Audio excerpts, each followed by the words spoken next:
என் தங்கப்பிள்ளையே, மங்கள வெள்ளிக்கிழமையினுடைய வெற்றி விடியலில் என் பிள்ளைக்கு வெற்றி வரத்தை அள்ளி கொடுப்பதற்காக உன் வராகி அம்மா உன் இல்லத்தின் வாசலில் நின்று கொண்டிருக்கின்றேன். என் தங்கமே, என்னை தொட்டு நீ நிச்சயமாக இன்று உள்ளே அழைத்து விடுவாய் என்கின்ற ஒரு அபாரமான நம்பிக்கையில் என் பிள்ளைக்கு இந்த தாயானவள் என்னை உள்ளே அழைக்க வேண்டும் என்கின்ற ஆசைதான் எப்பொழுதும் இருந்து கொண்டிருக்கின்றது. ஆனால் என்னவோ தெய்வத்தை உள்ளே வரவழைக்க முடியாமல் நீ நின்று கொண்டிருக்கின்றாய். என் தங்கமே, ஏதோ பிரச்சனைகள் இருக்கின்றதோ என்றெல்லாம் நினைத்து வேதனைப்படாதே. நீ அழைத்தாலும் அழைக்காவிட்டாலும் அம்மா உன் இல்லத்திற்கு நிச்சயமாக வருவேன். என் பிள்ளை என்னை அழைத்துதான் நான் உள்ளே வர வேண்டும் என்ற அவசியம் கிடையாது. நான் உன் தாயல்லவா, நிச்சயமாக உன் இல்லத்திற்கு வந்து விடுவேன். என் தங்கமே, வாழ்க்கையில் நீ இன்று செய்ய வேண்டும் என்று நினைக்கின்ற செயலில் உனக்கு வெற்றி மிகவும் பெரிதாக கிடைக்கப் போகின்றது. நேற்று தடைப்பட்டு நின்று போன ஒரு காரியம் நல்ல விஷயத்திற்காக தடைப்பட்டு நின்றது என்பதனை நீ உணர்ந்திருந்தால் இன்று அந்த விஷயம் உனக்கு நிச்சயமாக நடந்து முடிந்துவிடும். என் தங்கமே, வாழ்க்கை என்பது எப்பொழுதுமே சுற்றி இருப்பவர்கள் பேசுகின்ற வார்த்தைகளை சார்ந்து மாறிவிட்டது. ஏனென்றால் குறை சொல்பவர்கள் எப்பொழுதும் குறை சொல்லி கொண்டுதான் இருக்கின்றார்கள். என் பிள்ளை, நீயோ அதைத்தான் பெரிதாக எடுத்துக்கொண்டு வாழ்க்கையை முடிந்துவிட்டது போல நினைத்து விடுகின்றாய். வாழ்க்கைக்கான அர்த்தம், உண்மையான சூழ்நிலை என்னவென்பதனை நீ புரிந்து கொள்ள வேண்டும். உன்னை ஒருவர் குறை சொல்கிறார் என்றால் முதலில் அவர்களுக்கு நீ நன்றிதானே சொல்ல வேண்டும். மாறாக நீ வருத்தப்படுவதனால் எந்த பலனும் கிடையாது. எதற்காக நன்றி சொல்ல வேண்டும் தெரியுமா? உன்னை நீயே செதுக்கிக் கொள்வதற்கு அவர்கள்தான் உன்னிடத்தில் ஒளியை கொடுத்திருக்கின்றார்கள். ஒருவர் உன்னை பற்றி பேசும் பொழுதுதான் உனக்கே மனதிற்குள் வைராக்கியம் வந்துவிடுகின்றது. நாம் இந்த வாழ்க்கையை எப்படியாவது வாழ்ந்து காட்டிவிட வேண்டும், இவர்கள் முன்னிலையில் நாம் நிச்சயமாக நல்லபடியாக வாழ வேண்டும் என்று என் பிள்ளை நீ நினைக்கின்றாயல்லவா? என் தங்கமே, போராடி போராடி வாழ்வதற்கு இந்த வாழ்க்கை ஒன்றும் போர்க்களம் கிடையாது. அது ஒரு பூவனம் என்பதனை புரிந்து கொண்டு வாழ்க்கையில் வருகின்ற ஒவ்வொரு கஷ்டங்களையும் சரி சந்தோஷங்களையும் சரி நீ ரசித்து வாழ்வதற்கு பழக வேண்டும். என் தங்கமே, விளக்கிற்கு வெளிச்சம் தர மட்டும்தான் தெரியும். ஆனால் அந்த வெளிச்சம் எங்கு எந்த இடத்தில் தேவை என்பதனை நீதான் தீர்மானிக்க வேண்டும். சரியான இடத்தில் வைத்தால்தான் அது உனக்கு நல்ல ஒளியை கொடுத்து பிரகாசத்தை கொடுக்கும். அதே நேரத்தில் தேவையில்லாத இடத்தில் உன்னுடைய முயற்சிகளை செய்து விடாதே என்றுதான் அம்மா சொல்கின்றேன்.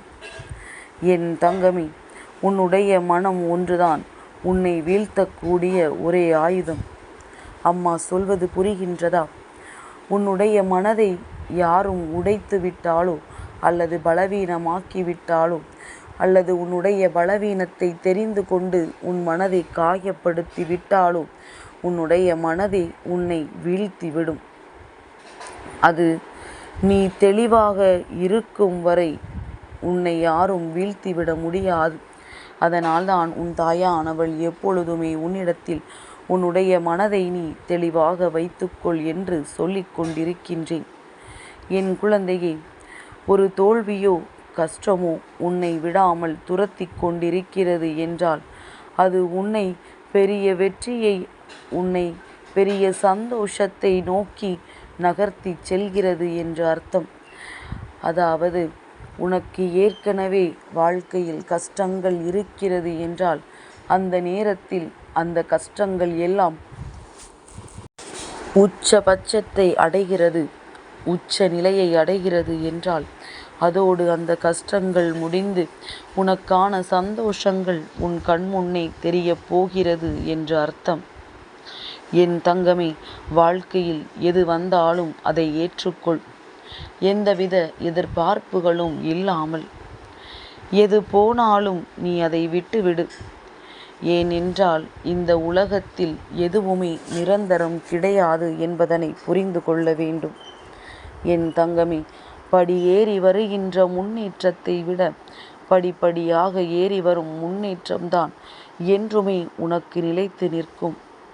அதனால்தான் வாழ்க்கையில் எந்த ஒரு அனுபவங்களாக இருந்தாலும் நீயே பெற்றுக்கொள்ள வேண்டும். அதை கஷ்டப்பட்டு அடுத்து என்ன செய்ய வேண்டும் என்பதனை சந்தித்து நீ உனக்கான வெற்றியை பெற வேண்டும். மாறாக யாரோ ஒருவரினுடைய உதவியை கொண்டு நீ நேரடியாக உனக்கான வெற்றியை பெற்றுவிட்டாய் என்றால் அதற்கு இடையில் இருக்கின்ற அத்தனை சுவாரஸ்யங்களும் உனக்கு கிடைக்காமல் போய்விடும் என்பதனை மறந்து விடாதே. ஒவ்வொரு முயற்சியும் வெற்றியாக மாறுவது கிடையாது. ஆனால் ஒவ்வொரு வெற்றியும் முயற்சி இல்லாமல் வருவது கிடையாது என்பதனை புரிந்து கொள். அடுத்தவர்களின் உதவியோடு ஒரு வெற்றியை நீ பெறுவாயானால் அந்த வெற்றியை ஒரு பொழுதும் உன்னுடையது என்று உன்னால் நிச்சயமாக மனதிற்குள் சந்தோஷப்பட முடியாதல்லவா?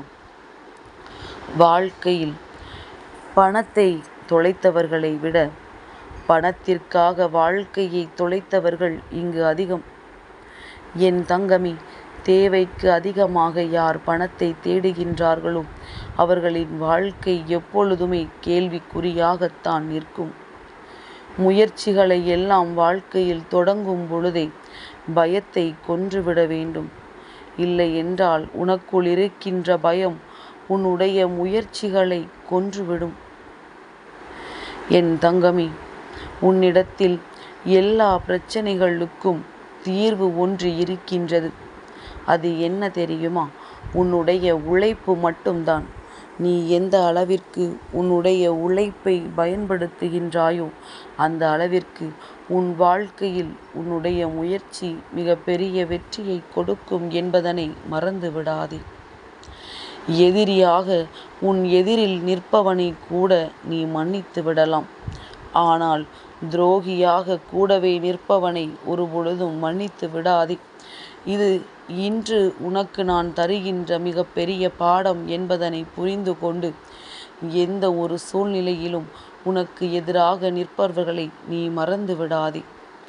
என் பிள்ளையே, அடைய வேண்டிய இலக்கு அவசியம் என்றால் பாதை கடினமாக இருந்தாலும் நீ பயணிக்கத்தான் வேண்டும் என்பதனை மறந்து விடாதே. இலக்கை நோக்கி மட்டுமே உன்னுடைய பயணம் இருக்க வேண்டும். இடையில் இருப்பது என்னவென்று யோசித்தால் உன்னுடைய பயணம் தடைப்பட்டு நின்றுவிடும் என்பதனை புரிந்து கொள். என் குழந்தையே, வாழ்க்கையில் உயர நினைக்கும் பொழுது உதவி செய்வதற்கென்று யாரும் இல்லையே என வருந்தாதே. உன்னுடைய பலமே நீ தனித்து நிற்பதுதான் என்பதனை புரிந்து கொள். தனித்து நின்று இந்த வாழ்க்கையில் வெற்றியை பெற நினைக்கின்ற என்னுடைய பிள்ளை, நீ நினைத்ததை நிச்சயமாக சாதித்து காட்டுவாய். நீ தனித்து நின்றதே உன் வாழ்க்கையில் மிக பெரிய சாதனைதான் என்பதனை மறந்து விடாதே. என் தங்கமே, இனி வாழவே முடியாது, இந்த வாழ்க்கையில் எதுவுமே இல்லை என்ற நிலைக்கு சென்ற ஒருவனால்தான் இதுவரை யாருமே இந்த உலகத்தில் வாழ்ந்து விடாத ஒரு உன்னதமான வாழ்க்கையை வாழ்ந்து காட்ட முடியும். ஏனென்றால் அவன் வாழ்க்கையில் எல்லாவற்றையுமே கற்றுக்கொண்டான். வாழ்க்கையின் விரக்தியின் உச்சத்திற்கே சென்று வந்துவிட்டான். இனிமேல் என்ன நடந்தாலும் பார்த்து கொள்ளலாம், இந்த வாழ்க்கையை நாம் வாழ்ந்து காட்ட வேண்டும் என்கின்ற மனநிலை அவனுக்குள் வந்துவிடும் அல்லவா? என் தங்கமே, எதை இழந்தாலும் எல்லாம் மாறும் என்று எதிர்காலத்தின் மீது நம்பிக்கை வைத்து நகர்ந்து கொண்டே இரு. எப்பொழுதுமே இந்த வாழ்க்கையில் சில விஷயங்களை புரிந்து கொள். வலியோடு போராடினால்தான் ஒரு பெண் தாயாக முடியும். இருளோடு போராடினால்தான் புழு வண்ணத்து பூச்சியாக முடியும். மண்ணோடு போராடினால்தான் விதை மரமாக முடியும். வாழ்க்கையோடு போராடினால்தான் நீ வரலாற்றினை படைக்க முடியும் என்பதனை புரிந்து கொள். போராட்டம் என்பது உனக்கான அழகான போராட்டமாக இருக்க வேண்டும். கஷ்டப்பட்டு எதையும் செய்யக்கூடாது. என் பிள்ளை, இன்று நீ செய்ய நினைக்கின்ற விஷயங்களில் உன்னோடு இந்த வராகி உடனிருப்பாள் என்ற நம்பிக்கையோடு இந்த நாளை நல்லபடியாக தொடங்கு. என் தங்கப்பிள்ளைக்கு இந்த வராகி அம்மாவினுடைய ஆசீர்வாதங்கள் எப்பொழுதும் உண்டு.